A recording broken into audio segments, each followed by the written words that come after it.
Estante virtual tem. Na estante virtual também a Amazon não é Na difícil Amazon. conseguir, não. Ele é um livro muito famoso, Diversidade dos Carismas. Bem, meus amigos, está chegando nosso horário, já são 16h18. Vamos começar os nossos estudos, vamos fazer a nossa prece.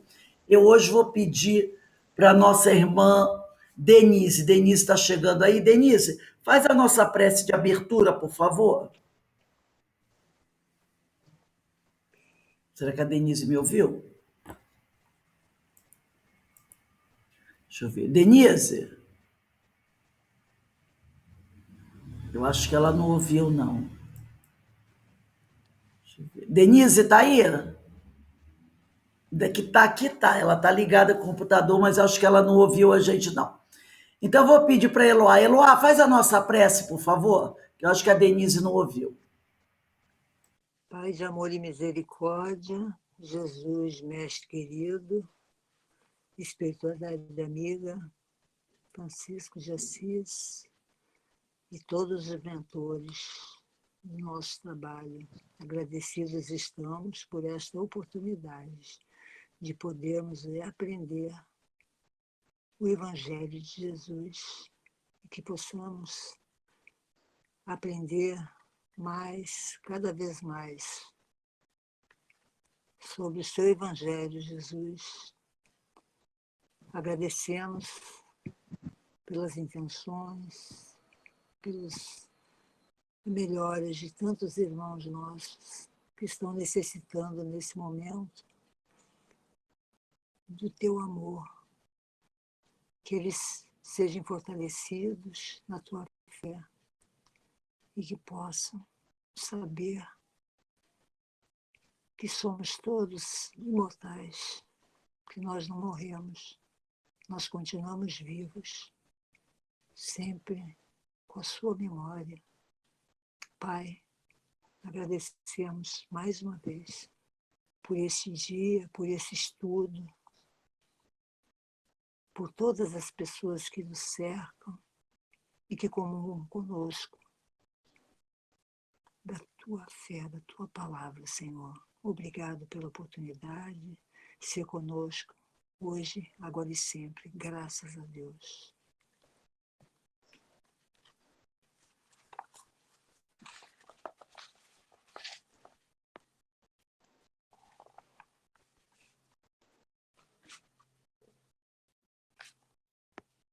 Tá sem som.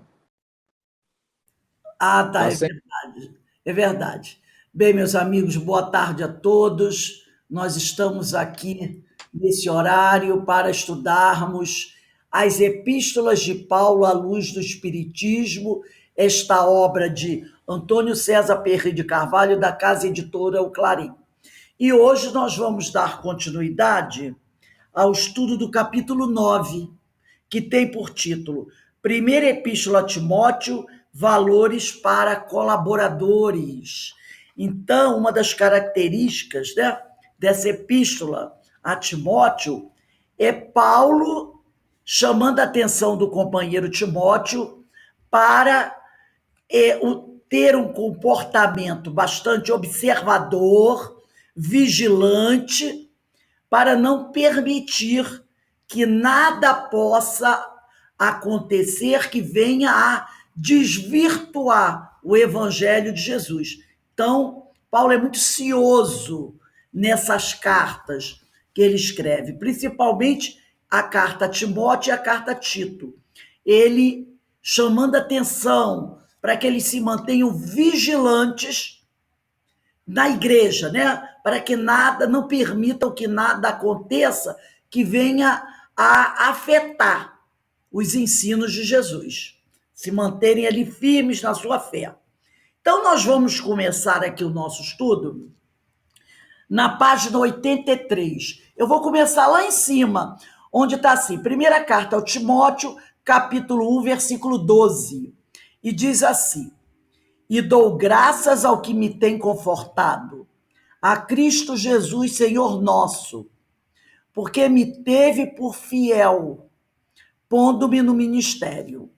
A mim que dantes fui blasfemo e perseguidor injurioso, mas alcancei misericórdia, porque eu fiz ignorantemente na incredulidade. O antigo doutor da lei, perseguidor implacável dos seguidores de Cristo, reconhece o engano, não se fixa na ideia de culpa. Foi uma coisa que nós conversamos muito semana passada, né? Que nós não devemos nos fixar na ideia de culpa. E parte para a ação renovadora, considerando a graça que seria a conversão ao chegar a Damasco, e a misericórdia da oportunidade de disseminar o conhecimento e a prática do evangelho. Então, ele se reconhece um perseguidor implacável, quer dizer, que ele foi um perseguidor implacável, mas também ele não fica naquela ideia de que sou culpado, sou um miserável, eu prejudiquei, eu agora tenho que ser castigado. Ele não se prende à culpa, porque ele mesmo deixou claro, e nós lemos semana passada, que a culpa, ela serve assim como um alerta. Nossa, fiz muita besteira, me sinto culpado. E parou aí. A partir daí, a pessoa deve buscar o quê? Uma ação renovadora. Então, a culpa serve para isso, como um despertador. E aí a pessoa busca uma forma de reparar o erro cometido, trabalhando incessantemente, né? Agradecendo a Deus, ter a oportunidade de buscar essa renovação, essa reparação e trabalhar incessantemente.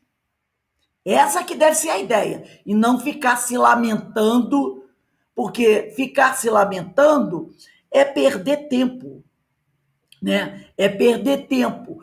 E quando você fica abaixado, chorando, você está deixando de fazer algo importante. Então, para a gente começar agora já a analisar essa ideia de Paulo, de se reconhece sim em erro, mas busca reparar e sempre alertando os seus companheiros para a fidelidade ao Evangelho de Jesus. Vamos pegar aí o livro, né?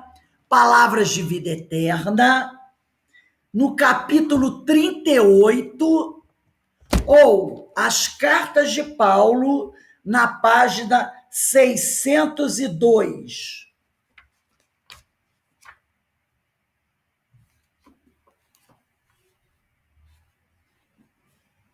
Cartas de Paulo, página 602.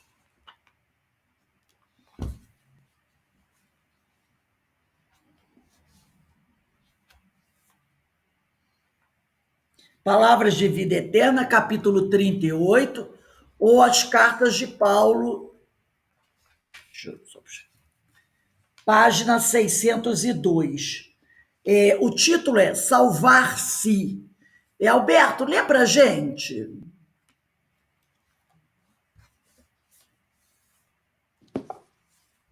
Fiel é esta palavra e digna de toda aceitação. Cristo, Jesus veio ao mundo para salvar os pecadores. Está em Timóteo, 1 Timóteo, capítulo 1, versículo 15. Salvar-se. É digna de nota a afirmativa do apóstolo, asseverando que Jesus veio ao mundo para salvar os pecadores. Para reconhecermos que salvar não significa arrebatar os filhos de Deus à lama da terra, para que fulgurem de imediato entre os anjos do céu. Alberto, comenta esse parágrafo para a gente.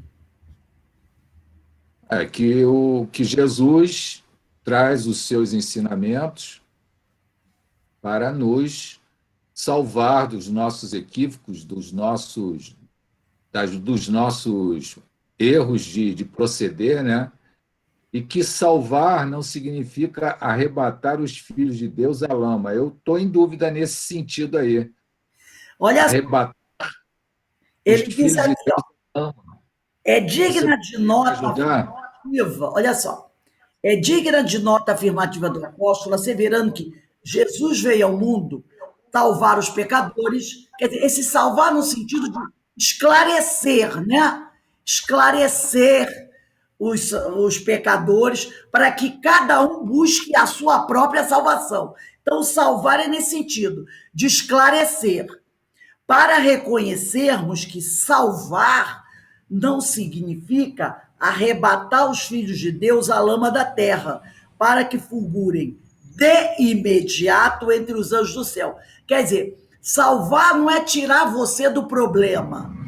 Não é, o Alberto vai ser salvo. Então ele está passando dificuldade, vou retirá-lo da dificuldade, vou levar ele para o céu, para ficar lá no paraíso. Porque muita gente acha assim: Jesus veio me salvar, vai me tirar os problemas todos que eu tenho, as doenças todas que eu tenho, as dificuldades que eu tenho, e vai me botar para viver num mar de delícias. É isso que ele está dizendo. E detalhe, de imediato. Então ele diz aqui, ó, Jesus veio ao mundo salvar os pecadores, para reconhecermos que salvar não significa arrebatar, quer dizer, retirar os filhos de Deus à lama da terra. Lama da terra é as dificuldades, né? Para que fulgurem de imediato entre os anjos do céu. Porque tem muita gente que acha, por exemplo, eu agora sou espírita, né? Os espíritos vão me proteger, eu não vou ter mais problema. Eu não tenho mais problema. Eu agora estou estudando o evangelho, virei espírita, virei católico, aceitei Jesus, não vou ter mais problema. Então é isso que ele está falando aqui. Que salvar os pecadores não quer dizer deixar você sem nenhum problema. Entendeu? Salvar os pecadores é esclarecer, trazer o evangelho, né, para que a gente conheça a verdade. Mas a nossa vida continua.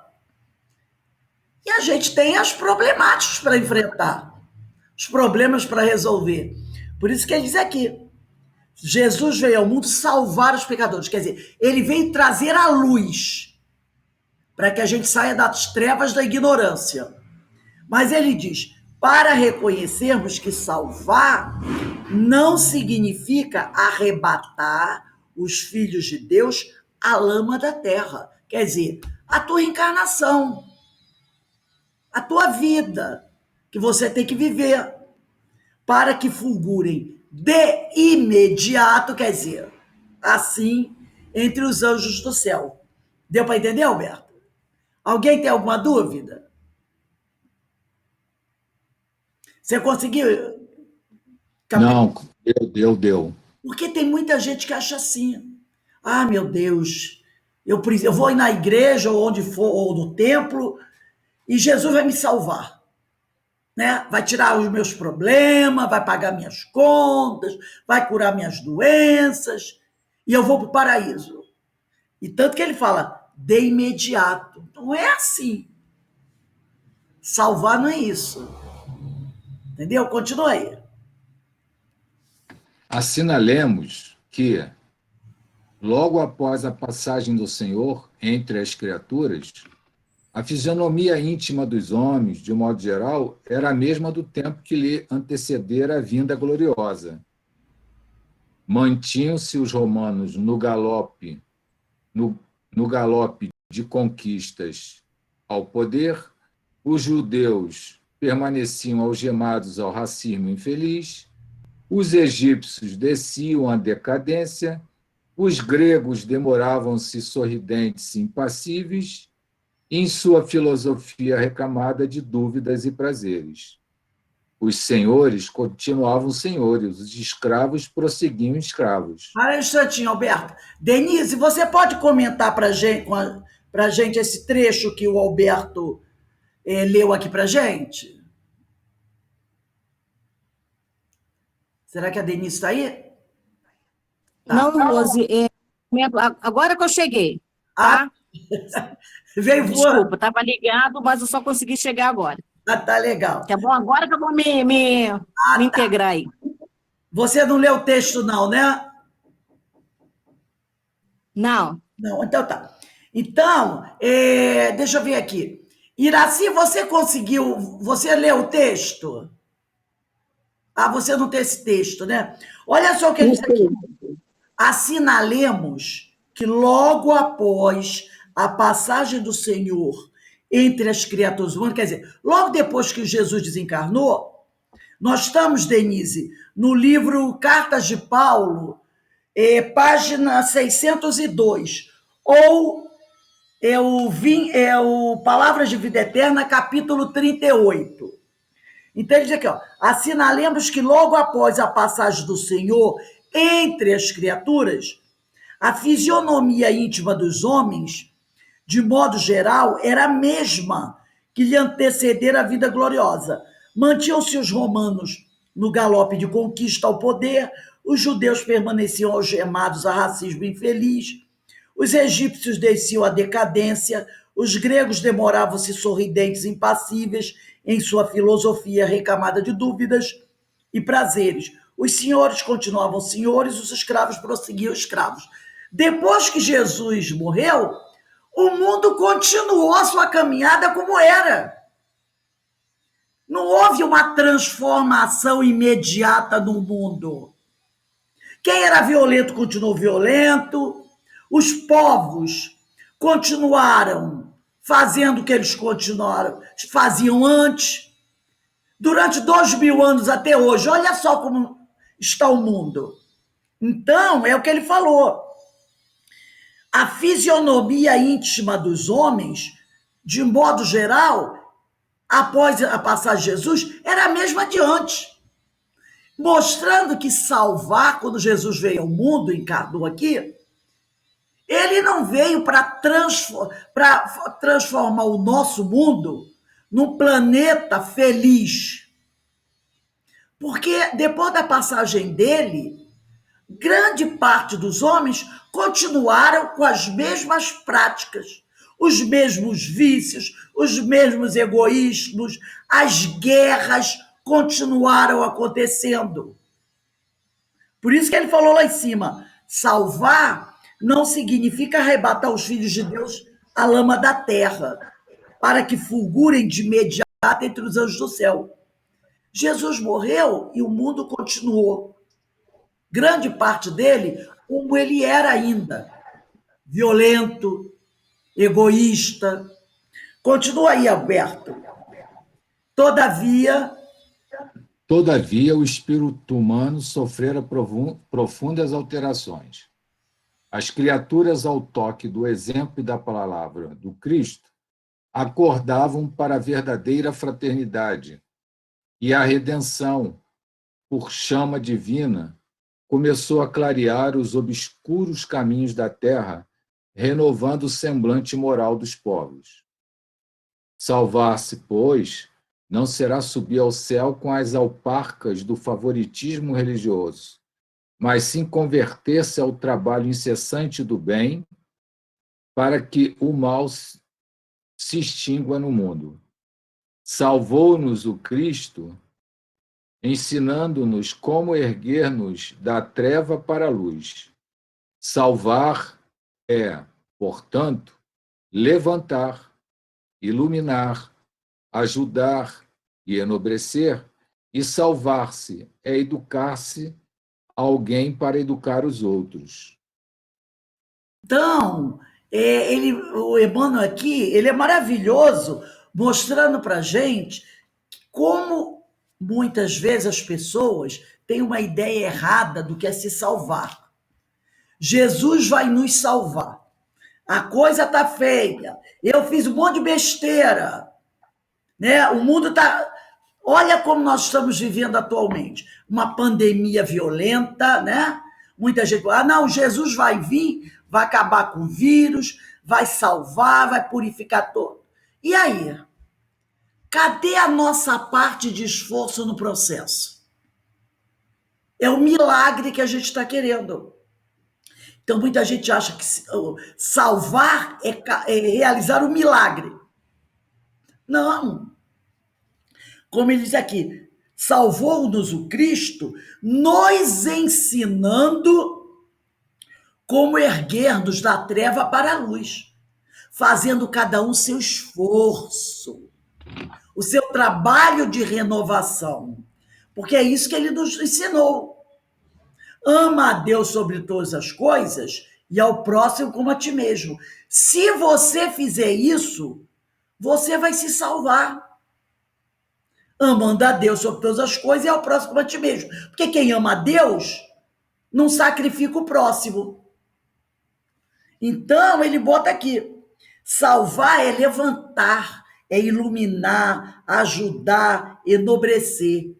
E é educar-se alguém para educar os outros. Então, eu me educo e aí eu vou poder ajudar as outras pessoas a se salvarem. Mas fazendo assim, incentivando a pessoa, respeitando o livre-arbítrio dela, ajudando aquela pessoa. Como ele diz aqui, ó, convertendo-se ao trabalho incessante do bem e não subir ao céu com as alparcas do favoritismo religioso. Lembra quando Salomé, se eu não me engano, acho que é Salomé, a mãe de João e de Tiago Maior, ela disse assim, Senhor, quando o senhor morreu, leve meus filhos e os coloque, um sentado à sua direita, outro à sua esquerda. E ele disse assim, será que eles estarão preparados para isso? Então ela queria que Jesus salvasse os filhos dela. Eles iam seguir Jesus e Jesus ia salvar os filhos dela, colocando um sentado à direita e outro à sua esquerda. E Jesus falou, será que eles estão preparados para isso? Porque para sentar ao meu lado, entre aspas, do paraíso, eles vão ter que fazer por merecer. Não porque Jesus se colocou numa posição de rei e para sentar ao meu lado vai ter que merecer essa posição de estar ao meu lado. Não, ele quis dizer o seguinte, será que eles estarão prontos para o sacrifício que terão que fazer pelo próximo? Né? Trabalhando no bem? É esse aí. Será que eles estarão prontos para isso? Se dedicarão, se esforçarão, farão renúncias? Porque aí sim, eles mesmos conquistarão essa posição. Não será Jesus que vai colocá-los ali, né? Como ele diz aqui, sem mérito, né? Quando ele diz aqui, não será subir ao céu com as alparcas, que é sandálias do favoritismo religioso. Jesus não vai fazer isso. Não, você me seguiu lá da terra, eu vou pegar você e botar sentado aqui. Não. A pessoa tem que fazer por merecer. Então, cada um salve-se a si mesmo. Agora, Jesus trouxe para a gente a luz. Nos ensinou o caminho. Eu sou o caminho, a verdade e a vida. Ele nos ensinou o caminho para que cada um busque a sua própria salvação. Né? Então, é isso que ele está trazendo aqui para a gente. E aí, continuando aqui no livro do Perry, né? Continuando aqui a leitura do livro do Perry, ele diz assim, na primeira carta aos Timóteo, capítulo 1, versículo 18, este mandamento te dou, meu filho Timóteo. Ele considerava Timóteo praticamente como um filho. Quando ele conheceu Timóteo tinha 13 anos. E ele já percebeu em Timóteo alguém muito especial. Então ele diz aqui, este mandamento te dou, meu filho Timóteo, que segundo as profecias que houve acerca de ti, então houve profecias falando dele, de Timóteo, de ti, milites por elas, boa milícia. Então, aqui, ó, que segundo as profecias que houve acerca de ti, milites por elas. Milites lute por elas. Boa milícia. Conservando a fé e a boa consciência, a qual alguns, rejeitando, fizeram naufrágio na fé. Então, ele está falando aqui para que ele, né, continue lutando para fazer jus às profecias. E eles, conservando a fé e a boa consciência, a qual alguns rejeitando, quer dizer, alguns rejeitaram a fé e a boa consciência. Aqueles que rejeitaram fizeram naufrágio na fé. Paulo se dirige ao filho espiritual, que conheceu e com o qual se impressionou desde a sua infância. Timóteo seria bem formado e inspirado pelo alto. Compara com a trajetória de um barco, alertando que aqueles que se distanciam da sólida orientação cristã acabam naufragando. Então, ele está fazendo um alerta para todos nós, que aqueles que se afastam, né, da sólida orientação cristã, não é uma orientação cristã qualquer, é uma sólida orientação cristã, acabam naufragando. Era consolo, alerta e apoio ao jovem que teria embates na sua tarefa. Então ele está dizendo, você ouve profecias a favor de você, falando do seu trabalho, mas mesmo sendo você, vamos dizer assim, um escolhido do Senhor, não estarás livre das dificuldades. Tá vendo? Aí na 1 Timóteo, capítulo 2, versículo 5. Porque há um só Deus e um só mediador entre Deus e os homens, Jesus Cristo, homem. Então, Jesus é o mediador, tá? Entre Deus e os homens. Em várias epístolas, o apóstolo coloca o Cristo como mediador, ou seja, eu sou o caminho, a verdade e a vida. Ninguém vem ao Pai senão por mim. Está lá em João, capítulo 14, versículo 6. Então, ele está deixando claro aqui que para Timóteo permanecer firme na fé, alerta que ele vai enfrentar muitos obstáculos. Mas também fala o seguinte, que nós não devemos procurar outro para nos indicar o caminho. O único caminho que nós podemos seguir é o caminho que Jesus nos mostrou. Só Ele pode ser aceito por nós como aquele que é o que vai nos ligar a Deus. Porque vão aparecer muitos falsos profetas, né? Também vão aparecer muitos falsos messias. E apareceram mesmo. Antes de Jesus, porque desde o Antigo Testamento que é anunciado a vinda do Messias. E nesse período, desde que foi anunciada a vinda do Messias até Jesus nascer, muitos homens se apresentaram como Messias. Muitos se apresentaram como Messias, dizendo que era o Messias anunciado. E eram falsos profetas. E depois que Jesus morreu, outros homens se apresentaram se dizendo Messias, dizendo que eles seriam os grandes guias. E muita gente seguiu esses homens. Até hoje, de vez em quando aparece um falso Messias aí, dizendo que vai fazer acontecer. E quem os segue, o que acontece? Acaba tendo problemas sérios, né? Então eu trouxe aqui, para a gente conversar, um texto. Esse texto, ele está no Evangelho de João, volume 4, mas como é um texto muito grande, eu peguei alguns pedaços. E ele também está no livro Luz do Caminho, de Emmanuel. Então o que eu fiz? Eu coloquei no PDF, porque eu tirei alguns parágrafos. É uma mensagem de Emmanuel importantíssimo. Talvez seja um dos textos de Emmanuel mais importantes. Então, como é muito grande, eu selecionei alguns parágrafos e eu trouxe aqui para a gente partilhar no ecrã,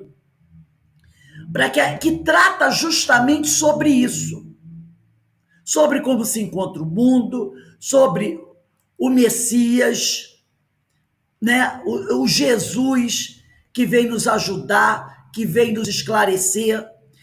Então, deixa eu ver aqui. Nossa, o que é isso? Tem um monte de coisa aqui. Deixa eu tirar isso aqui. Abrir uma página aqui. Deixa eu fechar. Tá aqui. Tá aqui, ó. O nome do texto é o livro Luz do Caminho. Também posso encontrar esse texto. Evangelho por Emmanuel, Evangelho segundo João, volume 4. Então, é uma parte do texto, não é o texto todo, tá?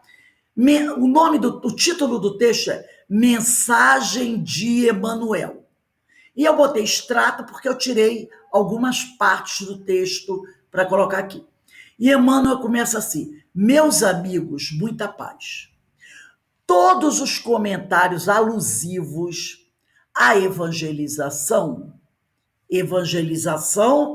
da humanidade, constituem escasso material expositivo da verdade, à vista das angustiosas transições que o planeta atravessa.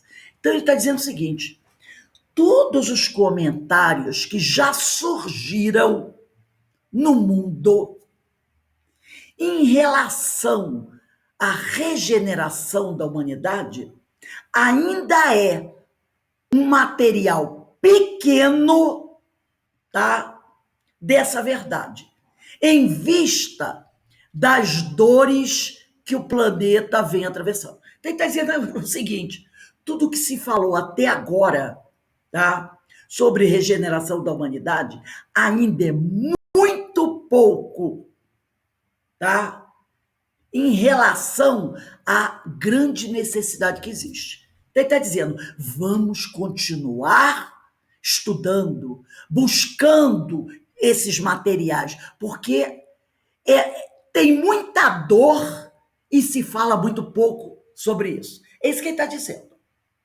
Realmente, o progresso da inteligência atinge culminâncias. Todavia, o sentimento do mundo permanece enregelado.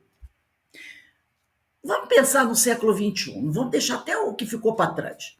O que nós já temos visto de dor e sofrimento no século XXI, esquece século XX, esquece Primeira Guerra Mundial, Segunda Guerra Mundial, Guerra da Coreia, esquece tudo isso. Vamos pensar apenas no século XXI, tá? Do ano 2000 para cá. Vamos pensar assim. Em 21 anos, o que nós já vimos de dor e sofrimento já era, e sem falar do que ficou para trás, para o homem estar um pouco mais maleável. Mas ainda, grande parte permanece, tá, com o sentimento enregelado. Urge dilatarmos os setores do bem vivido e do amor aplicado com Cristo. Então, urge dilatarmos os setores do bem vivido, quer dizer, do auxílio e do amor aplicado com Cristo, a fim de atendermos aos compromissos assumidos em época recente. Por exemplo, vou só tirar um fato. Afeganistão. Muitos fugindo. A Grécia mandou construir em uma semana, não sei se vocês acompanharam, um muro de metal, porque não dava para erguer de tijolo, não ia dar tempo, né? Nessa semana terrível que nós vimos lá do pessoal fugindo do Afeganistão, em uma semana eles mandaram erguer um muro de metal imenso para impedir as pessoas de entrarem na Grécia. Os refugiados. Porque para construir um muro de tijolo ia levar 6 meses. Então eles botaram placas para não permitir a entrada dos refugiados. O espiritismo, assim, não consiste num sistema de pura indagação científica, para que a filosofia se enriqueça de novos sofismas. Então, ele está dizendo que o espiritismo não é um sistema onde a gente vai ficar estudando questões científicas, só questões científicas, para enriquecer a filosofia. Não é um sistema de blá blá blás, né? De ficarmos só ali trocando palavras bonitas, filosofias, questões que o pessoal fala assim de alto nível. Não é só isso. Necessário compreendamos em sua fonte, na fonte do Espiritismo, não só o manancial de suprimento às convicções substanciais com relação à sobrevivência. Então, não é buscar na fonte não só convicções, ideias com relação à sobrevivência. Temos que fazer assim, temos que fazer assado. Não é só ficar nessa discussão filosófica. É por isso que jamais nos cansaremos no apelo ao nosso entendimento para que a terceira revelação represente para nós todos a gloriosa escola de reajustamento mundial no cristianismo redivivo.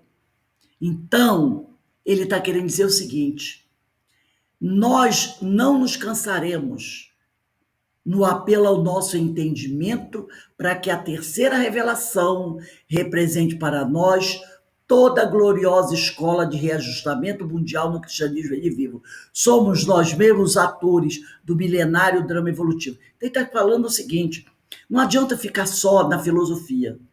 Nós precisamos entrar em ação. Porque senão o pessoal fica só ali, né? Trocando ideias, filosofando, e aí?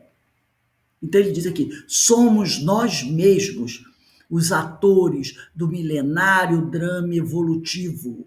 Aqueles homens lá do passado que trouxeram dor e sofrimento para o mundo, somos nós que estamos aqui no século XXI. Dominam-nos ainda, considerando coletivamente o problema, o ódio e o orgulho, a discórdia e a vaidade, com seu velho cortejo de misérias, que permutam a máscara de civilização em civilização. Quer dizer, que trocam a máscara de civilização em civilização. Sai uma civilização, começa outra. Sai uma, começa outra. E assim foi, desde a época lá de Noé até hoje. Acaba uma civilização, vem a outra. Mas os espíritos que fazem parte daquelas civilizações são os mesmos. Eles só vão trocando de máscara. Em verdade, porém, se temos sido tolerados pela clemência divina no curso do tempo, é imperativo reconhecer que as leis universais não foram criadas inutilmente. Então, a misericórdia divina tem sido muito tolerante com todos nós, mas precisamos estar atentos, porque as leis universais não foram criadas inutilmente. Elas entram em ação e nós precisamos respeitá-las. Vivemos, em razão disso, torturante período de refazimento e restauração, dentro do qual nossos sentimentos são convocados automaticamente à percepção e aplicação do cristianismo nos mais comezinhos atos de experiência humana. Obrigação essa que somos compelidos a cumprir se não quisermos sossobrar, quer dizer, afundar, naufragar nas tragédias coletivas de que o nosso século se represa. Então, nós temos, né, que aplicar tudo aquilo que o Senhor nos ensinou dos menores aos maiores atos da nossa experiência humana. E é uma obrigação que somos compelidos a cumprir. Caso contrário, nós vamos naufragar junto com essas tragédias coletivas de que o nosso século se represa. Em outros lugares, deixa eu só ver se for muito aqui. Aí Emmanuel continua falando aqui, ó. Em outros lugares da Terra, o Espiritismo ainda não conseguiu revelar suas finalidades e objetivos. Aqui, no Brasil, nós já conseguimos né, vislumbrar isso. Mas, por isso, tanto é que aqui no Brasil o espiritismo ele vem crescendo cada vez mais, não é? E as pessoas vão estudando. Então, é a tal pátria do evangelho. Mas tem outros lugares que ele ainda não alcançou. Amargurosas surpresas, contudo, aguardam invariavelmente os companheiros que estimam a contemplação do fenômeno sem adesão ao esforço reconstrutivo. Então, foi aquilo que ele falou antes. Aqueles que vão ficar sentados, só divagando, filosofando, não é? Só ali, bem superficialmente, aqueles que não vão colocar a mão nos instrumentos do trabalho, terão no futuro amargurosas surpresas.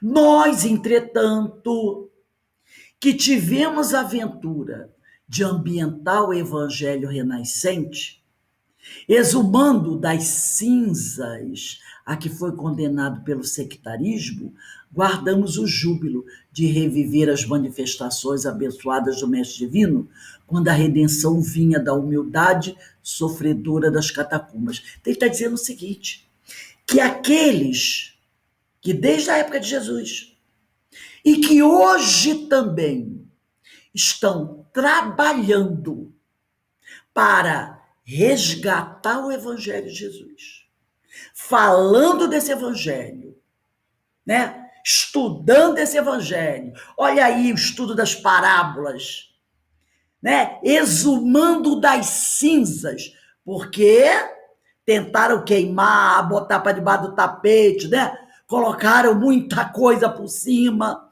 Aqueles que estão resgatando o Evangelho das cinzas a que foi condenado pelo sectarismo, guardamos o júbilo, a alegria de reviver as manifestações abençoadas do Mestre Divino, quando a redenção vinha da humildade sofredora das catacumbas. Ontem, quando nós estávamos estudando aqui a parábola do fermento, nós estávamos justamente falando isso, né?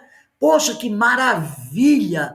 A gente está conseguindo mergulhar dentro dessa parábola e trazendo dentro do nosso limite evolutivo, dentro do nosso conhecimento, que ainda é muito pequeno, mas já conseguindo vislumbrar ali naquelas 3 linhas que formam a parábola do fermento, grandiosos ensinos de Jesus. E isso, para nós, deve ser motivo de alegria, de júbilo, porque nós estamos, hoje, no século XXI, relembrando, revivendo as manifestações abençoadas de Jesus, quando essa redenção era feita lá na época que os judeus, que os cristãos se escondiam nas catacumbas para estudar o Evangelho, as palavras de Jesus. É quase isso, não é? Eles, lá 2000 anos atrás, tinham que se esconder nas catacumbas para ler os textos, já os escritos de Mateus, as palavras de Jesus que alguns já tinham anotado, ouvir nas catacumbas a palavra de Pedro, de Paulo, daqueles ali, e que alegria era para eles. E hoje, quando a gente senta para estudar a palavra de Jesus, a gente está... É como se a gente estivesse lá naquele momento, revivendo isso. Toda vez que a gente abre um evangelho, lê uma passagem de Jesus, consegue captar ali um ensinamento, isso deve encher a gente de alegria, porque nós estaremos como viajando no tempo e sentindo a alegria que aqueles homens daquela época sentiam, por saber que nós estamos conseguindo resgatar o Evangelho do Senhor das cinzas. Porque hoje, gente, ainda tem muita gente que não conhece o Evangelho de Jesus. Não conhece, tá? E simplesmente não está ainda em condições nem de saber que Jesus existe. Voltando àquele texto que nós lemos do Emmanuel, Salvar-se, lá no último parágrafo diz assim, ó, Salvar é, portanto, levantar, iluminar, ajudar e enobrecer. E salvar-se é educar-se, alguém para educar os outros. Então, quando nós estamos nos educando no Evangelho, nós estamos adquirindo conhecimento que poderemos levar para outro que ainda não conhece. E assim você estará ajudando o outro a se educar, a conhecer o Mestre. Então, isso para a gente tem que ser uma grande alegria. E Emmanuel diz aqui, como outrora o mundo se encontra num dos períodos mais críticos de sua evolução político-religiosa. Hoje, no século XXI, nós estamos como aquela época do tempo de Jesus, num período crítico de sua evolução político-religiosa. Jesus veio trazer à luz as trevas, numa época de muita política religiosa, né? Aquela luta entre romanos e judeus. Jesus veio numa época de muita efervescência, de muita política religiosa, ideologias. Eu sou de Pedro, eu sou de Paulo, eu sou de César. Hoje nós estamos numa época também muito conturbada. E ele continua aqui. E hoje, enquanto poderosas nações da terra presumem exercer funções de hegemonia, tem um monte por aí, né? Que acreditam que são os donos do mundo. Eis que a renovação compulsória do mundo exige o devotamento daqueles que se ligam a Deus através do caráter enobrecido pela fé e pela virtude. Então, está dizendo aí, tem potências hoje, né? Nós temos aí grandes potências no Oriente e no Ocidente, nós sabemos disso. Cada uma com garfo e a faca apontando para outra. E, além disso, os mísseis, fuzis, né? Bombas atômicas. Bomba atômica já está superada. É outras bombas terríveis aí. E essas nações acreditam que eles são os donos do mundo. Mas, sem que eles percebam, está começando uma renovação compulsória do mundo. Vocês sabem que é compulsória, né? Olha a pandemia aí. Quantos foram? Mais de 5 milhões de pessoas, de todos os níveis, tá? Então, a renovação compulsória está acontecendo no mundo. E isso exige de nós, que já conhecemos um pouco dos ensinos de Jesus, um devotamento muito grande, né? Através de um caráter enobrecido pela fé e pela virtude. Então, nós temos a cada dia que nos devotarmos mais a esse evangelho. Porque vai, e nós já falamos sobre isso, haver muito mais dores e sofrimentos do mundo do que está havendo atualmente. Período de transição. E a transição no mundo de provas e expiações, num mundo onde grande parte da população ainda é uma população da terceira ordem, que é dos espíritos imperfeitos, ela não se dá sem dor e sofrimento, né? Então, com semelhante enunciação, aí diz Emmanuel, não desejamos de modo algum invadir a seara de vossas ações no campo evolutivo. Ele está dizendo assim, nós não queremos tomar o livre-arbítrio de vocês. Não estamos querendo invadir o campo de trabalho de vocês. O campo evolutivo de vocês, cada um tem que buscar. Tanto que está lá, naquela questão que nós estudamos no Livro dos Espíritos, na 115. Né? O Senhor deu a cada um uma missão. Deu a cada um uma missão. É o que nós estamos estudando lá no Livro dos Espíritos. 115, 113, eu não me lembro bem. Ele diz, ele deu a cada um uma missão. Que missão é essa? Cada um busca o seu processo evolutivo. Então, os espíritos não vão interferir. Não vão interferir. Não fomos, aí ele diz aqui, Amanda, não fomos vós e nós outros convocados à mordomia dos bens, que se transferem de mão em mão, no tesouro perecível da terra. Não fomos, vós e nós outros, convocados à mordomia dos bens. Então, nenhum dos espíritos que se encontram na terra, ou aqueles que estão no plano espiritual, não foram convocados a viver aqui transferindo mordomias de um para outro. Recebemos o ministério da luz espiritual e não podemos esquecer que, se milhões de irmãos não podem recorrer à palavra direito nos círculos do mundo, a nós todos cabe com Jesus o dever, simplesmente o dever de servir em seu nome sem exigências.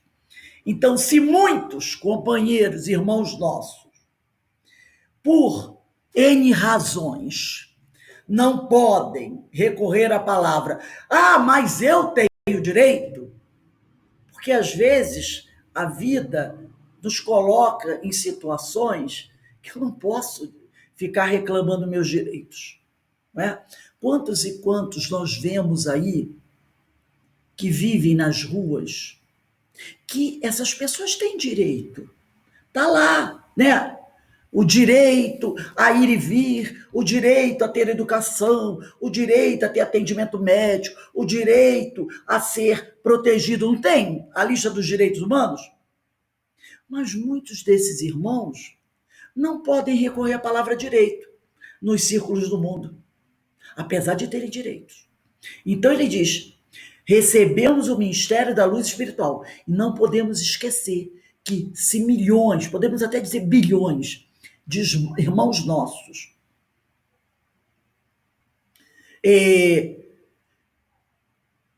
estão aí, né? Sem esse direito de recolher nos círculos do mundo, apesar de terem o direito, porque nós temos o direito, né? Então, muitas vezes você grita, eu tenho direito, mas você não é escutado. Né? Os direitos humanos estão aí. A gente cansa de ver.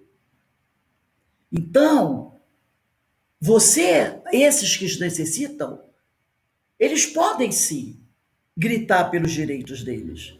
Mas nós sabemos que muitos não recebem essa concessão. Ou melhor, essa concessão não, esse direito, que não é concessão, é o direito de ser respeitado. Agora, para nós que caminhamos com Jesus, que estamos estudando, buscando conhecer o Evangelho, a nós cabe com Jesus o dever de servir em seu nome sem exigência. Ele mesmo, quando esteve aqui, ele disse o quê? Eu vim para servir e não para ser servido. E ser servido, ele não veio para dizer, eu tenho direito, não me crucifiquem, porque eu tenho direito a viver sem tribulações, porque eu sou espírito perfeito. Ele não veio dizer isso, ele não disse isso, apesar de ter o direito. Não é? Mas ele disse, eu vim para servir. Então, aí, recebemos o ministério da luz espiritual. E não podemos esquecer que, se milhões de irmãos nossos podem recorrer à palavra direito dos círculos do mundo, apesar de sabermos que eles podem pedir os seus direitos, mas muitos, milhões, não recebem, não são respeitados nesses direitos, a nós todos cabe com Jesus o dever, simplesmente o dever de servir em seu nome sem exigência. Então, quem caminha com Jesus não tem que fazer exigências, tem que servir. Porque quando ele quis lavar os pés dos discípulos, Pedro falou o quê? Não, Senhor. E ele disse, Pedro, eu vim para servir e não para ser servido. Então a gente tem que estar atento a isso. Porque às vezes a gente bate muito no peito, né? Eu tenho direito, eu tenho direito, eu tenho direito. Todos temos direitos, todos. Mas não é isso que nós temos que buscar. Não é os nossos direitos, e sim buscar servir com o mestre. Porque tem muita gente por aí que tem direitos, mas que não tem nenhum dos seus direitos respeitados. Estejamos assim atentos às obrigações que nos foram deferidas. Iniciemos cada dia novo trabalho de evangelização em nós mesmos, estendendo esta atividade aos que nos cercam. Mas primeiro eu começo em mim, depois eu estendo a quem está à minha volta. A doutrina abre-nos abençoadas portas de colaboração fraternal, perdendo na esfera da posse transitória, ganharemos sempre nas possibilidades de conquistar a luz imperecível. Quer dizer, buscando menos direitos e trabalhando mais os nossos deveres, nós ganharemos sempre nas possibilidades de conquistar a luz imperecível. Porque a pessoa vai dizer assim, mas se eu abrir mão dos meus direitos e correr atrás dos meus deveres, só procurar os deveres, eu vou estar perdendo. Não, vai estar ganhando. Vai estar ganhando. E ele diz aqui, não duvideis, movimentos enormes da discórdia se processam instante a instante, enquanto as armas descansam ensarrilhadas, quer dizer, colocadas no chão. As armas, quer dizer, nem tanto, né? Algumas, vamos dizer assim, estão colocadas no chão. Não quer dizer destruídas, tá? Os movimentos de discórdia no mundo estão se processando, instante a instante. Apesar de não ter tantas guerras agora, como tinham no passado. Nesse nosso século, pelo menos no momento atual, né? Aquelas grandes guerras, como a primeira, parece que as armas estão ali colocadas no chão. Mas, de uma forma, a gente sabe, muito frágil, né? Elas descansam ensarrilhadas de uma forma muito frágil, colocadas no chão. A guerra, com a sua corte de aflições e de angústias, cedeu ainda 1 centímetro de terreno ao edifício da paz verdadeira. 1 centímetro. Porquanto o ódio e a crueldade permanecem instalados no coração humano. Então, aquelas grandes guerras, como a Primeira e Segunda Guerra, por enquanto não tem. Tem guerras localizadas, né? Num país aqui, no outro país ali. Mas o ódio e a crueldade ainda estão aí. Não esperemos o êxtase da nova aurora, mantendo-nos no círculo estreito da crença inoperante. Não vamos ficar aqui imaginando que brevemente tudo vai se tornar um grande paraíso, tá? Se o Senhor nos conferiu olhos para o deslumbramento e ouvidos para a harmonia, deu-nos igualmente coração para sentir, mãos para agir, mente para descortinar, obedecer e orientar. A obra da criação terrestre foi edificada, mas ainda não terminou. Então não adianta ficar ali, que coisa, olha o paraíso. O paraíso, como tem muita gente dizendo assim, o mundo de regeneração vem chegando, o mundo de regeneração está chegando, e fica ali só nesse deslumbramento. Tá? Ainda tem muita coisa a ser feita. Milhares de missionários do progresso humano em si laboram ativamente nos campos diversos, em que se subdivide a prosperidade do conhecimento. Nós outros, repare que ele sempre coloca assim, nós, né? No primeira pessoa do plural, convocando. Nós outros, contudo, fomos conduzidos ao santuário para a preservação da luz divina. Essa é a nossa tarefa. Não é ficar contemplando, mas ficar trabalhando para a preservação do Evangelho. Mantenhamos desta forma novas lâmpadas acesas e acima de perquirição. Ele está dizendo assim, vamos manter novas lâmpadas acesas, para que a gente possa ver bem o que está acontecendo. Mas não quer dizer que você tem que ficar fazendo aquelas investigações detalhadas, tecendo a detalhes, a minúcias. Não, é ficar de olho aberto, tá? Mas não é ficar ali querer saber a cor do miolo da rosa. Coloquemos a consciência. A hora é significativa e impõe grande luta. Só os filhos da renúncia poderão atender, tanto quanto é preciso, a expectativa da esfera superior. Só aqueles que se dedicarem bem poderão realmente atender a expectativa da esfera superior. Não convertamos nosso esforço, todavia, em coro de lágrimas. Não é porque a gente vai ter que trabalhar muito que a gente vai ter que ficar, oh meu Deus, que coisa horrorosa. Entendamos a gravidade do minuto, entretanto, elevemos o coração ao sol da confiança em Cristo. Sejamos fiéis trabalhadores de sua causa na terra, traços que sois de intercâmbio entre os dois planos, quer dizer, nós somos aqueles elementos, né? Que somos o intercâmbio entre os dois planos, não vos prendais excessivamente ao vale escuro que nos prende os pés. Fixai a mente nos círculos sublimes, onde se localizam as fontes que vos suprem de energia. Quer dizer, tá doendo? Tá, a coisa tá um pouco complicada? Tá. Mas não fique preso a isso.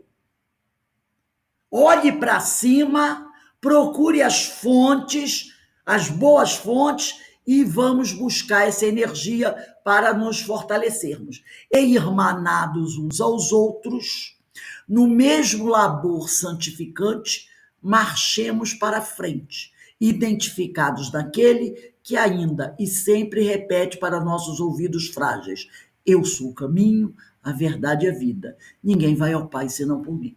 Então, que a gente continue marchando em frente, mas sempre identificado com o pensamento do mestre, escutando a voz dele que diz: eu sou o caminho, a verdade e a vida. Ninguém vai ao Pai senão por mim.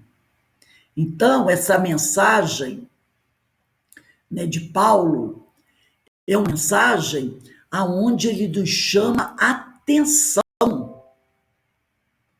para as nossas atitudes. E voltando aqui o nosso livro, né, lá do finalzinho da página 83, o autor, ele diz aqui, ó, em várias epístolas, o apóstolo coloca o Cristo como mediador. Foi o que Emmanuel falou aí.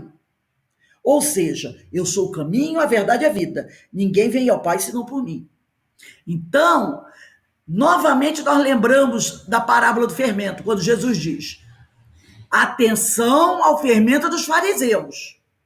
Muitos dirão, eu sou o Messias, mas não creiam neles, porque eu sou o caminho, a verdade e a vida, e ninguém vem ao Pai senão por mim. E foi isso que Emmanuel enfatizou nessa mensagem. Ela é muito maior, gente, eu cortei, tá? Ela é muito maior. É uma mensagem de convocação de Emmanuel, falando dos tempos que nós estamos vivendo, de qual deve ser a nossa postura, uma postura não de ficar flutuando, mas muito pé no chão. Mas por ter pé no chão não quer dizer ficar ali chorando, vendo as desgraças, não. É de trabalho, de divulgação do evangelho, de se preparar para colaborar na seara de Jesus, porque os tempos são de dificuldade. A gente está vendo. Questões ideológicas, políticas, religiosas, entendeu? Então, é de oração, vigilância e trabalho, divulgação do evangelho. Porque tem muita gente que está totalmente alienado. Tem gente que está totalmente alienado. Não sabe de onde veio, para onde vai, nem o que está fazendo aqui. A gente vê nas redes sociais. Tem gente muito alienado, sem ter a mínima ideia, achando que tudo vai mudar de uma hora para outra. E não é assim que as coisas vão acontecer. Vamos voltar aqui no nosso livro. O antigo doutor da lei rompe tradições e compromissos anteriores. Ele mudou totalmente. Aquelas coisas que a religião exigia dele, ele abandonou tudo isso. E sobre o Cristo, chega a proclamar em outra epístola. Então, ele vai falar de Jesus em outra epístola também. Vai continuar falando de Jesus, do trabalho de Jesus. Mas agora alcançou ele ministério tanto mais excelente. Agora Paulo, ele tem um ministério muito mais qualificado. Quanto é mediador de uma melhor aliança, que está confirmada em melhores promessas. Quero, pois, que os homens orem, olha o que ele diz aqui, em todo lugar, levantando mãos santas, sem ira nem contenda. Então ele está dizendo, vamos orar, vamos levantar nossas mãos santas, mas sem ira nem contenda. Paulo utiliza a linha de raciocínio sobre a oração registrada pelo seu amigo e evangelista. Ele está falando de Lucas, tá? Na parábola do fariseu e do publicano. Lucas, capítulo 18, versículo 19 e 4. Sem dúvida, o Pai Nosso, ensinado pelo Mestre, contém o essencial, um poema que deve partir do coração. O versículo é considerado por Emmanuel. Vamos pegar aí o livro Pão Nosso, capítulo 84, ou Cartas de Paulo, 605.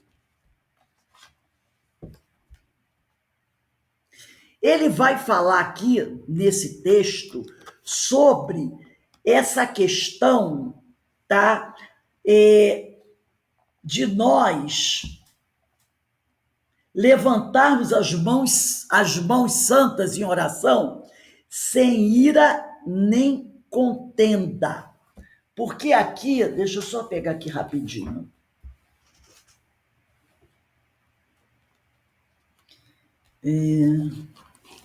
Espera um instantinho.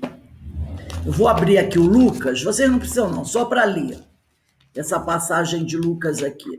Lucas, o Pão Nosso é qual a lição? 84. Tá bom. Lucas 18, deixa eu abrir aqui. Lucas 18,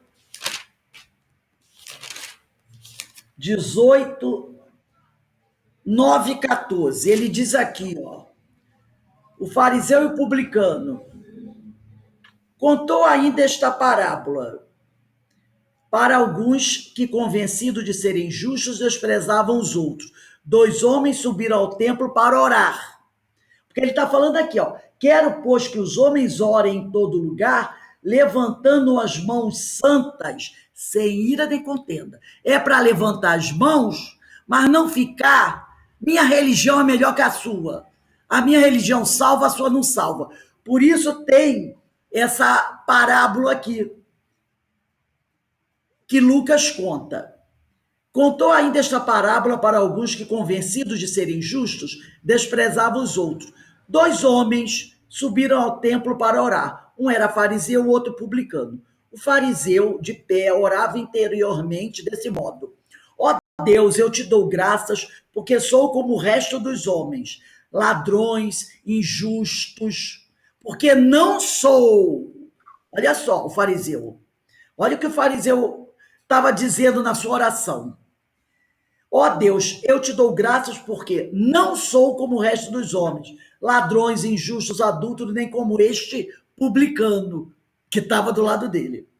Jejuo 2 vezes por semana, pago o dízimo de todos os meus rendimentos. O publicano, mantendo-se à distância, não ousava sequer levantar os olhos para o céu, mas batia no peito dizendo: meu Deus, tem piedade de mim, pecador. Eu vos digo que este último desceu para casa justificado. O outro não, pois todo que se exalta será humilhado, e quem se humilha será exaltado. Então ele aqui está dizendo o seguinte, que a gente, o Paulo, quando ele diz aqui, na primeira carta de Timóteo, capítulo 2, versículo 8, quero, pois, que os homens orem em todo lugar, levantando mãos santas sem ira nem contenda. Não é para dizer assim, Senhor, me ajuda que sou bom, mas eu sou bom e não sou igual ao meu vizinho, que é um adúltero. Entendeu? Ele diz assim, é para orar, mas não assim. Então, vamos lá. Pão Nosso, capítulo 84. Carta de Paulo, 605. Denise, pode ler para a gente? Levantando mãos santas. Porque ele falou aqui, ó. Quero, pois, que os homens orem em todo lugar, levantando mãos santas, sem ira nem contenda. Neste trecho da primeira epístola de Paulo a Timóteo, recebemos preciosa recomendação de serviço. Alguns aprendizes desejarão lobrigar no texto apenas uma exortação às atitudes de louvor. No entanto, o convertido de Damasco esclarece que devemos levantar mãos santas em todo lugar, sem ira nem contenda. Não se referia, Paulo, ao ato de mãos postas que a criatura prefere sempre levar a efeito em determinados círculos religiosos, onde, pelo artificialismo respeitável da situação, não se justificam irritações ou disputas visíveis. O apóstolo menciona a ação honesta e edificante do homem que colabora com a providência divina e reporta-se ao trabalho de cada dia, que se verifica nas mais recônditas regiões do globo. Lendo-lhe o conselho, é razoável recordar que o homem, no esforço individualista, invariavelmente ergue as mãos na tarefa diuturna. Se administra, permanece indicando caminhos. Se participa de labores intelectuais, impunha a pena. Se opera no campo, guiará o instrumento agrícola.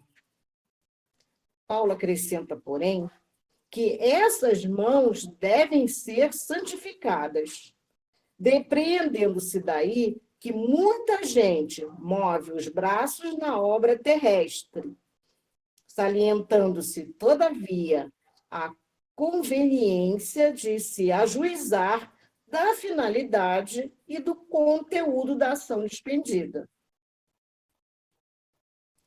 Se desejas aplicar o raciocínio a ti próprio, repara, antes de tudo, se a tua realização vai prosseguindo sem cólera destrutiva e sem demandas inúteis. Eu queria que todo mundo comentasse um pouquinho esse texto aí. Denise, o que você achou aí do texto?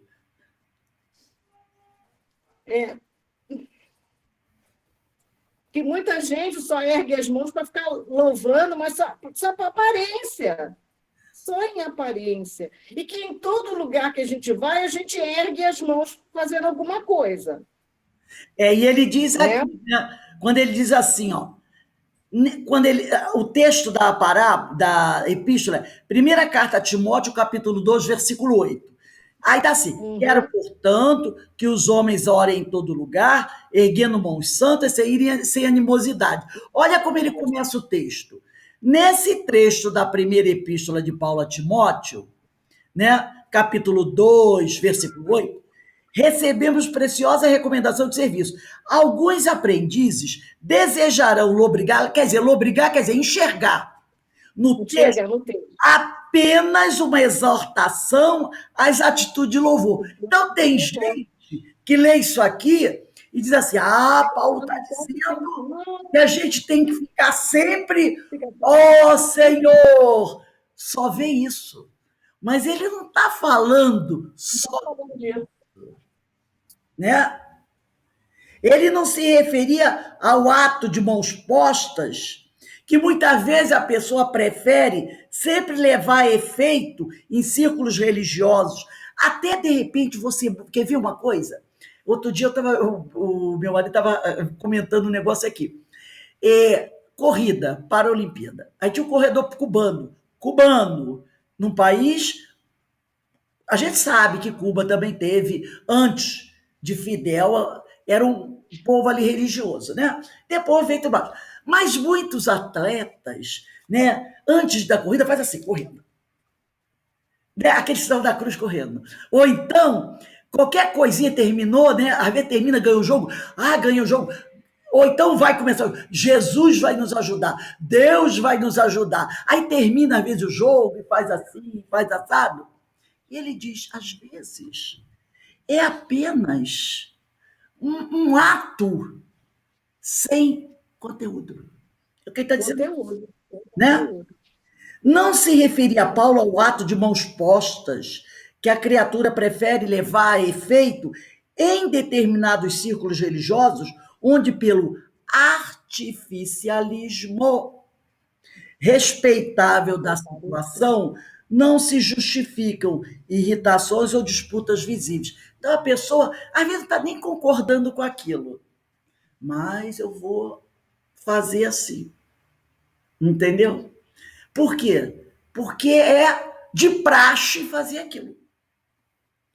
E ele mostra aqui que esse levantar as mãos santas não quer dizer levantar as mãos. É o quê, Iraci, esse levantar as mãos aí? Rose, não sei se eu entendi direito, mas eu acho que esse levantar as mãos é o trabalho, Isso. é a orientação. Não é só ficar louvando, é ter a pessoa participar, ser participativa, me engasguei toda, em tudo. É no trabalho, na orientação, no atendimento de nossos semelhantes, porque é a nossa elevação e também a dos nossos irmãos. E eu acho que aqui engloba tudo. Engloba também trabalho material. Não é só trabalho espiritual, porque tudo faz parte da nossa evolução. Exatamente. Não é? E a resposta está aqui, ó. Isso que a Iraci falou está aqui, ó. Ele diz aqui, ó, lendo-lhe o conselho, é razoável, no quarto parágrafo, lendo-lhe o conselho, é razoável recordar que o homem, no esforço individualista, no esforço que cada um faz, invariavelmente, quer dizer, constantemente, ergue as mãos na tarefa diuturna. Se ele se administra, está indicando caminhos. Se participa de labores intelectuais, está empunhando a pena, está educando, está escrevendo. Se opera no campo, guiará o instrumento agrícola para poder plantar, produzir o alimento. Todo homem que está trabalhando, fazendo a sua parte para se sustentar, para ajudar o outro, para ajudar a sociedade a crescer, a melhorar, ele está levantando mãos santas. Ele está levantando mãos santas. E ele diz aqui, ó, Paulo acrescenta, porém, que essas mãos devem ser santificadas. Depreendendo-se daí que muita gente move os braços na obra terrestre, salientando-se, todavia, a conveniência de se ajudar da finalidade, de se ajuizar, quer dizer, chamando atenção, né? Então ele diz aqui, ó, depreendendo daí que muita gente move os braços na obra terrestre, salientando-se, todavia, a conveniência. Então, se você vai erguer as mãos na obra terrestre, você tem que saber por que você está fazendo isso. É isso que ele está dizendo. Depreendendo-se daí que muita gente move os braços na obra terrestre, salientando-se, todavia, a conveniência de se ajuizar da finalidade e do conteúdo da ação despendida. Então, você tem que saber para quê ou para quem você está trabalhando. e qual o objetivo do seu trabalho. Entendeu? Por isso ele diz, salientando-se, todavia, a conveniência de se ajuizar, quer dizer, tomar senso da finalidade e do conteúdo da ação que você está despendendo. Então, se você está trabalhando, o seu trabalho tem que ter um objetivo. Não só satisfazer os seus prazeres. Não só. Você pode atender seus prazeres, mas não pode apenas buscar atender os seus prazeres. E aí ele diz aqui, oi, pode falar. E também tem que ter bons sentimentos, né? E não querer se aparecer, né? Exato, nada de vaidade, nada de vaidade. Nada de vaidade. Isso significa a mão santa, né? Exatamente. Você vai trabalhar verdadeiramente para auxiliar, para ser útil. Porque a mão santa é a mão útil. É a mão útil. Sim. É aquela que realiza um trabalho que tem utilidade para ajudar alguém. Isso que eu ia falar, um trabalho com utilidade. Trabalho... E não... Porque aquele que trabalha num laboratório fazendo drogas para deixar as pessoas entorpecidas, essa mão não é santa, é uma mão amaldiçoada. Não é santa, exatamente. Né? Uma mão corrupta. Isso, você tem que trabalhar para o bem. Aí vem aquela... Bem de alguém. Lembra aquela passagem de Jesus? Se seus olhos são motivo de escândalo, melhor que entres no reino do céu sem eles. Não é? E ele diz aqui, se desejas aplicar o raciocínio a ti próprio, repara, antes de tudo, se a tua realização, se o que você está fazendo vai prosseguindo sem cólera, destrutiva e sem demandas inúteis. Então, esse texto aqui eu achei maravilhoso. Porque tem muita gente que não entendeu o que Paulo quis dizer aqui. Quando ele diz, quero, portanto, que os homens orem em todo lugar, erguendo mãos santas, sem irem sem animosidade. Então, tem muita gente que acha que Paulo está dizendo o seguinte, vamos louvar a Deus. O homem tem que estar o dia todo louvando a Deus, olhando para o céu e louvando a Deus. Não é isso que ele diz. Não adianta. Chega na... Levantar, eu me lembrei. Trabalhar. Eu lembrei daquela viúva que joga as moedinhas que ela tinha. E os judeus chegam e querem fazer aquele barulho. Tudo era o barulho, né? E olha como é bacana, né? Você fazer a coisa primeiro sem esperar. Segundo, você faz pelo coração, pelo sentimento, né? Você sente, você vive aquela história. Se você está ajudando, é porque alguém está precisando. E esse é o nosso movimento. Isso eu não vou sair dizendo para as pessoas, olha, eu sou bom, eu ajudei.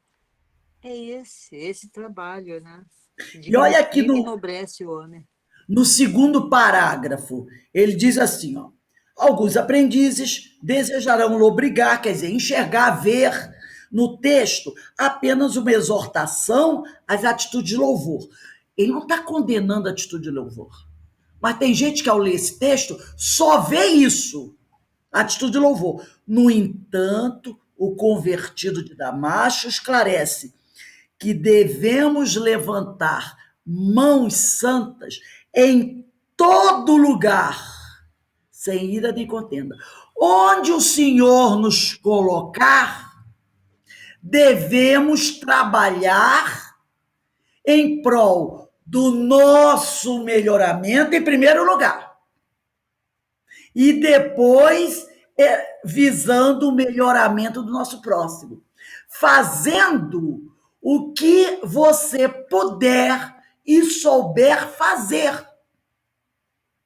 De repente, um companheiro está doente, vou ligar para ele para deixar o meu abraço fraterno.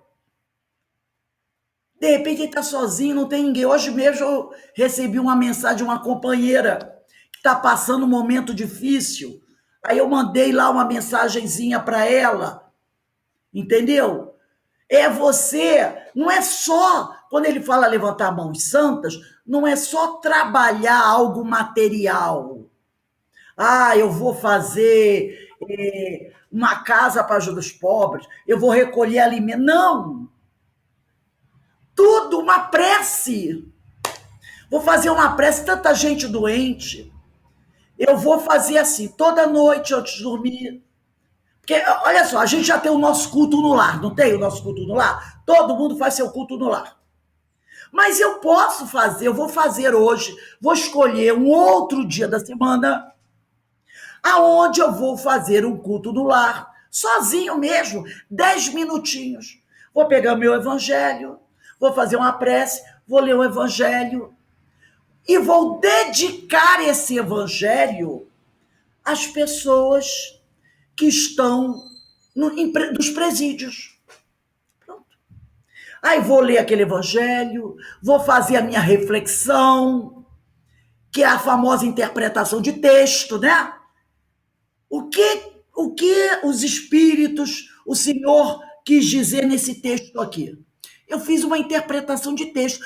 Recomenda-se em voz alta. Espiritualidade recomenda em voz alta.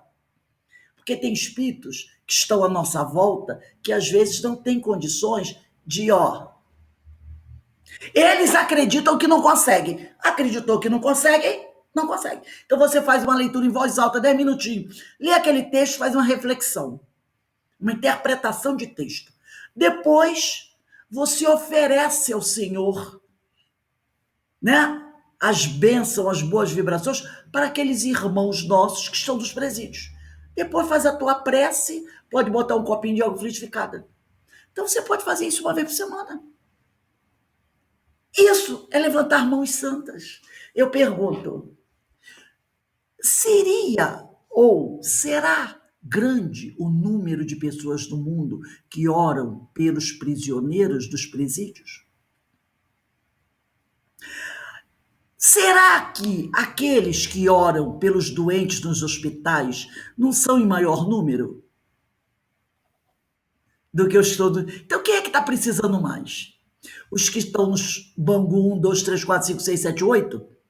Ou os que estão nos hospitais? Ambos precisam, mas aqueles que estão lá no presídio, não é? Quantos oram pelos doentes? Um monte, até você.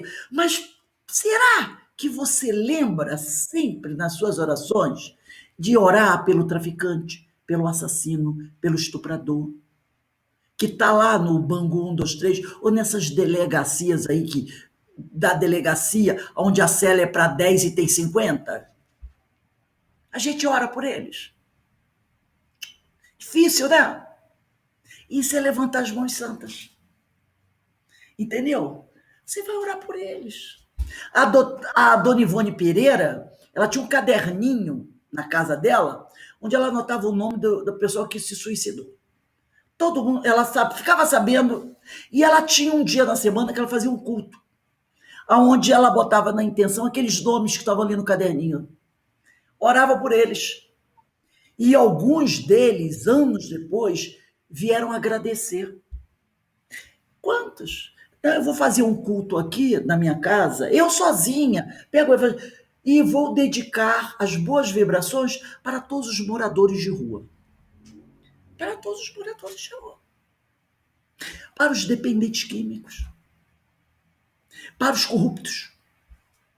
Os que estão aí corrompendo, roubando o dinheiro dos hospitais, da educação. Entendeu? É o que você pode levantar as mãos santas, é isso. Tanto que ele diz aqui, lendo-lhe o conselho, lá no penúltimo parágrafo, é razoável recordar que o homem no esforço individualista, porque aí ele fala, esse esforço você faz o seu, invariavelmente, constantemente, ergue as mãos na tarefa diuturna, sem saber que ele está fazendo isso. Quando você trabalha visando o bem, com honestidade, você está levantando as mãos todos os dias. Só que você não sabe disso. Então ele diz aqui, Invariavelmente ergue as mãos na tarefa diuturna. Se administra, está indicando caminhos. Se participa de labores intelectuais, impunha a pena. Está educando, né?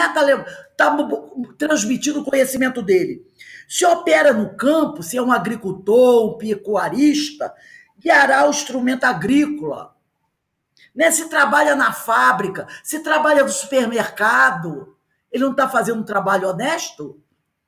Paulo acrescenta, porém, que essas mãos que trabalham pelo bem devem ser santificadas, depreendendo-se daí que muita gente move os braços na obra terrestre. Aí ele diz aqui, ó, sem salientando-se, quer dizer, sem saber, né, a conveniência de se ajuizar da finalidade e do conteúdo da ação despedida. Então, muita gente está por aí levantando as mãos, mas nem sabe que o que está fazendo são mãos santas, porque acham que é só no momento, eu vou na igreja ou no templo louvar ao Senhor. Quando você trabalha e faz algo edificante, você está louvando ao Senhor. E muita gente acha que eu só vou louvar o Senhor se eu for lá naquele prédio.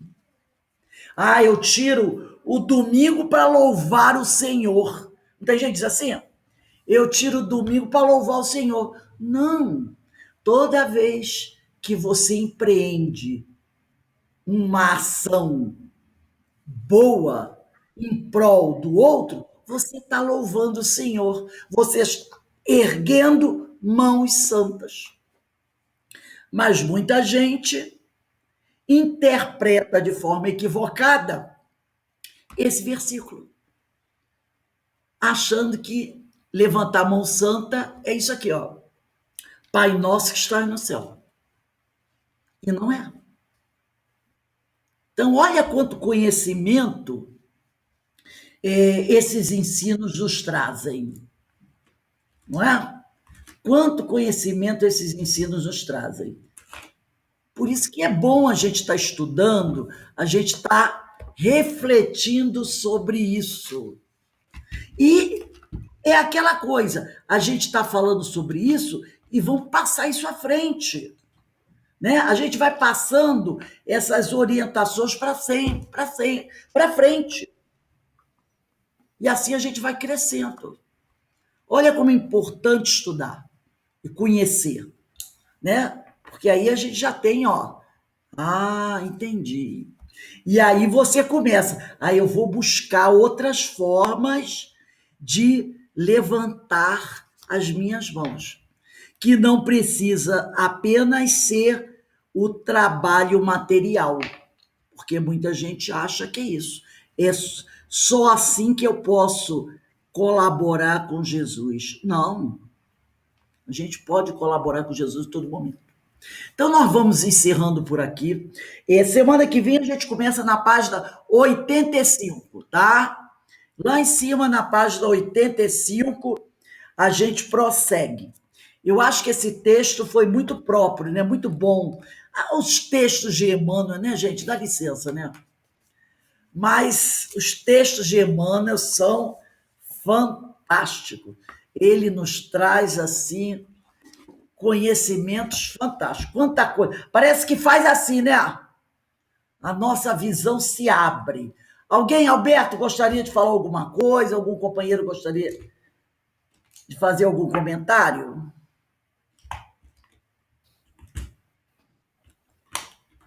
Foi bastante, muitas reflexões, né? Esse último texto nos trouxe aí o sentido de louvarmos com sinceridade, né? Sem ser um louvor superficial, que muitas das vezes as pessoas fazem por aparência, e às vezes é preciso fazer para poder criar algo novo, de bom, de fazer através do bem, né? Então, isso é que importa. E o texto sobre o salvar-te, né? A nossa salvação está na prática do nosso aperfeiçoamento, na prática na busca do nosso aprimoramento moral, né? Então, Jesus veio para nos trazer o caminho, mas é para a gente botar a mão na charrua e fazer a mudança, né? Fazer a renovação, cuidar do nosso solo interior, porque a gente continua na nossa vida diária. Os nossos embates, os nossos obstáculos, tudo continua. Não é a gente, por Jesus ter nos trazido o caminho, que os obstáculos vão sumir, não. Continuam. Exatamente. Agora, cabe a nós buscarmos essa fortaleza, edificar o reino de Deus dentro de nós, né? E é uma luta diária a cada instante, e, às vezes, em determinados momentos, eu confesso, né, sinceramente, eu confesso, porque às vezes eu me sinto tão pequenininho, porque é necessário tanta mudança, não é tanta, mas uma renovação que, às vezes, eu estou no caminho, com esforço, buscando, como todos nós. Mas eu digo, nossa, quanto caminho a ter que ser percorrido. Então, eu, às vezes, me sinto pequeno, mas não no sentido de diminuir-se, mas no sentido de saber o quanto eu ainda tenho que caminhar, entendeu? É aquela ideia, Alberto, é só ele pensar quanto eu já caminhei. Olha o contrário. Não pensa assim, quanto falta. Pensa, nossa, como eu já caminhei, que beleza. Isso. Em vez de ser o copo meio vazio, poxa, meu copo estava... Não, meu copo está quase cheio. É olhar o sentido contrário. Né? Poxa, olha como eu já progredi, como eu já melhorei. Quando na forma como eu coloquei, olha, no sentido assim da humildade, da gente perceber ainda que a gente está no caminho, já temos muitas conquistas. Se eu for olhar para trás o que eu era e o que eu sou, poxa, uma mudança muito grande. Mas, olhando com humildade, eu ainda tenho, eu não posso dizer eu sei, eu tenho domínio, porque é tanta coisa que ainda tem que ser conquistada, renovada, entendeu? É óbvio que já teve muita coisa que foi conquistada, que a gente tem que agradecer, tem que ver que realmente a gente tem um saldo positivo, mas a gente tem que olhar com humildade. Eu olho com humildade, sabendo que a estrada é longa, mas que a gente vai continuar perseverando nela. Essa é a ideia, é a gente continuar caminhando, atendendo essas palavras aqui de Paulo, que chama atenção, sempre chamando atenção. Não parem. Não parem. Cada um busque a sua iluminação onde estiver, como estiver, entendeu? Não parem. Continuem trabalhando, sabe? Buscando sempre uma oportunidade de ser útil. Aqui nós falamos uma forma, né? Olha aí o culto no lar, que você pode fazer. Quem não tem, de repente, durante a semana, mais 10 ou 15 minutos para se dedicar, além do culto no lar, a fazer uma prece voltada para os companheiros necessitados. Todos nós temos. A gente para, às vezes, meia hora, uma hora para ver um filme, um programa. Por que não pode reservar? Não, aqui eu vou aproveitar que eu estou sozinha, vou escolher tal dia 10 minutinhos. Leia aqui um minuto de sabedoria, faça uma reflexão e faça uma oração para aquele grupo ali que está precisando. Pronto. E com certeza aquela prece, por ser do coração, vai chegar lá. Vai alcançar o objetivo que você deseja. É assim. E aí a gente vai. Você vai criando laços. Porque a cada um desses é um laço que você vai fazer. Com certeza. Né? Então, essa família espiritual vai crescer. Uma coisa mais prática, uma coisa prática. Esse livro das dádivas, que vai ser iniciado o estudo, eu estava consultando antes. Carismas. Do carisma. Eu estava consultando aqui, o que a Iraci disse que ainda está para comprar, eu estava consultando o estante virtual. Eu vi volume 1. Ele é dividido em volumes? A edição nova vem um volume só, com os 2 livros.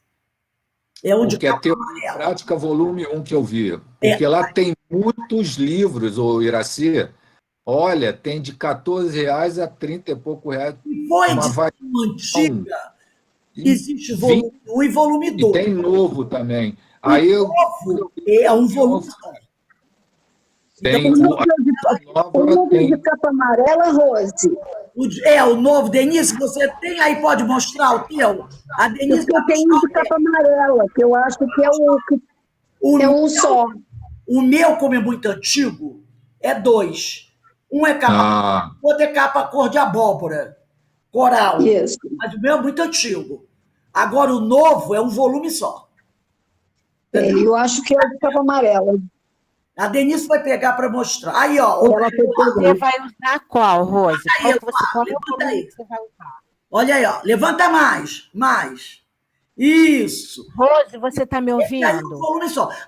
Abre o índice, Eloá. Abre o índice. Lê o que está aí no índice. Isso. Lê o índice. A Eloá vai ler o índice. É a capa amarela que a Denise está mostrando.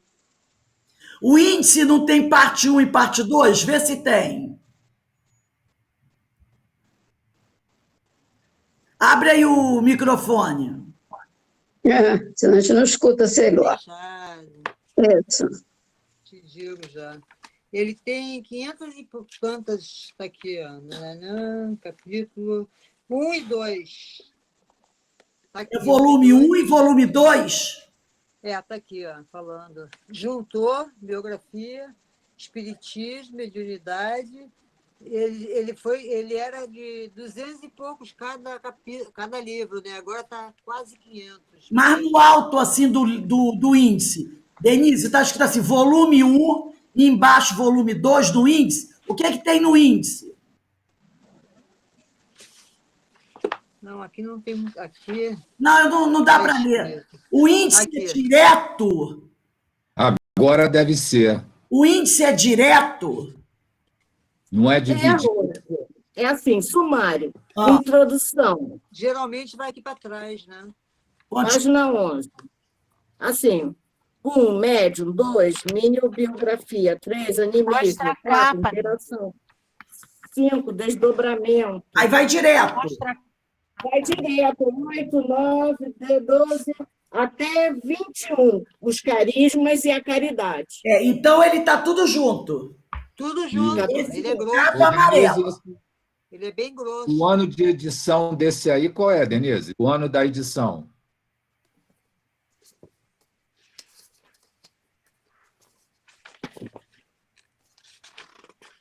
Em 2013.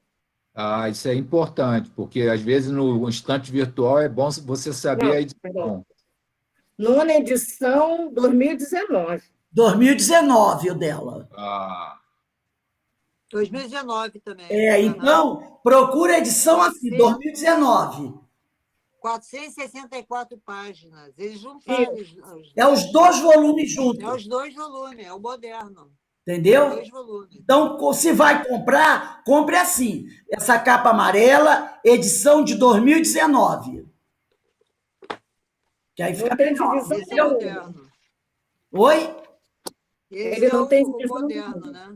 456 páginas de livro, então juntou. Juntou os 2. Então, gente, quinta... As referências são 463 páginas. Tem muita coisa. Ele é muito bom, esse livro. Então, quinta-feira, 5h, nós começamos o estudo Diversidade dos Carismas e, à noite, nós já estaremos com Setembro Verde, né? Então, gente, vamos encerrar aqui o nosso estudo. Eu vou pedir para a nossa irmã Denise fazer a nossa prece de encerramento.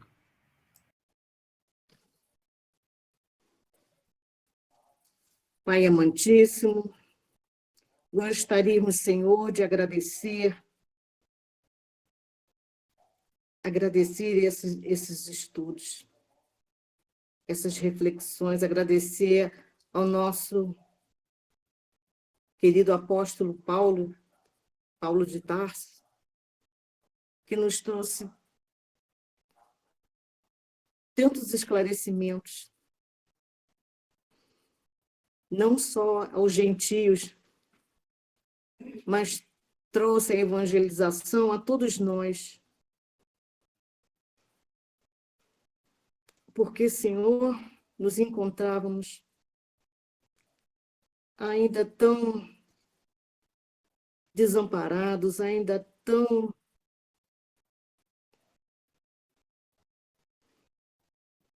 incertos, indecisos, frágeis. E nos encontramos, Pai, a cada dia, nos sentindo mais fortificados por todo esse apoio, por todo esse estudo, por todos esses esclarecimentos.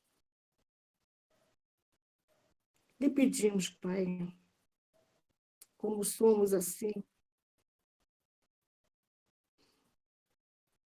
tão ainda imaturos para compreender certas coisas, mas sabemos que temos possibilidade de amadurecermos pouco a pouco, se continuarmos a caminhar, a perseverar na disciplina, na boa vontade e no esforço, e que possamos levantar sempre, erguer as nossas mãos, santificar os nossos atos, as nossas ações, procurando seguir o nosso Mestre Jesus. Agradecemos o seu amor, sua misericórdia, Pai, e a companhia constante dentro de cada um de nós. Aos nossos queridos irmãos orientadores, ao nosso Mestre Jesus, o nosso muito obrigado pela companhia constante e permaneçam sempre junto a nossos corações. Obrigado, Senhor.